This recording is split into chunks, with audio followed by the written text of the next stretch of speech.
సికింద్రాబాద్లోని doctor Narayana college of hotel management లో 100% job guarantee 966365 ఇదిగో ఇదే టీజీ గారి కోట.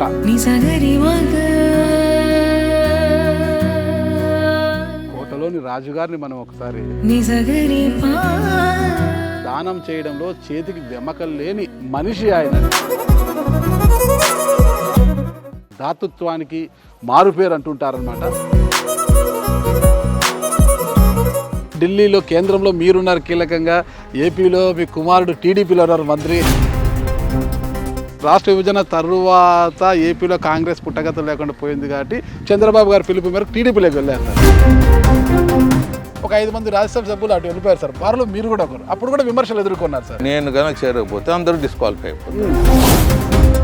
పార్టీ మారడాలి ఎంతవరకు కరెక్ట్? ఓన్లీ సిద్ధాంతాలతో పార్టీ అనేది ఒక బీజేపీ పార్టీ ఉంది, ఒక సిపిఎం ఉంది, ఒక సిపిఐ ఉంది ఈ దేశంలో. ఈ 3 పార్టీలు తప్ప మిగతా అన్నీ ఫ్యామిలీ పార్టీ.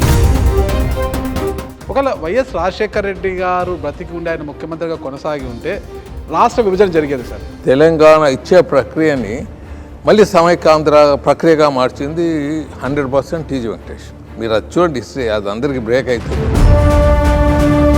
గతంలో మీరు ఇరిగేషన్ మినిస్టర్గా ఉన్నాడు, ఇరిగేషన్ కోసం పరుగులు పెట్టించారు. ఇప్పుడు మీ కుమారుడు ఇండస్ట్రియల్స్ మినిస్టర్ సార్. రాయలసీమలో కుమారుడి ద్వారా రాయలసీమకైనా పరిశ్రమలు తీసుకొచ్చే అవకాశం ఉంది సార్. తండ్రికి మించిన కొడుకు కావాలనుకుంటున్నాడు. ఇక 2024 ఎన్నికలను మనం ఒకసారి పరిశీలిస్తే కూటమి విజయ దుందుబి ఎలా మోగించింది.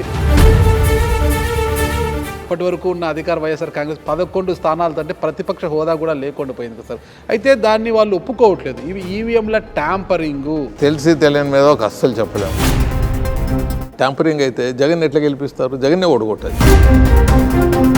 టీడీపీ, జనసేన, బీజేపీ కలిసి ట్రావెల్ చేయడం కష్టము. ఖచ్చితంగా వీళ్ళ మధ్య విభేదాలు వస్తాయనేది.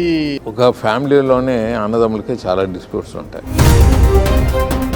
మీ స్పెట్స్ ఉంది కదా సార్, ఆ ఫ్రేమ్ గోల్డ్ ఫ్రేమ్ సార్. ఇండస్ట్రీకి వచ్చినప్పుడు హోదా కనపడాలని కోర్టు ఇవన్నీ మొదలుపెట్టాను. అది అట్లే కంటిన్యూ అవుతా ఉంది.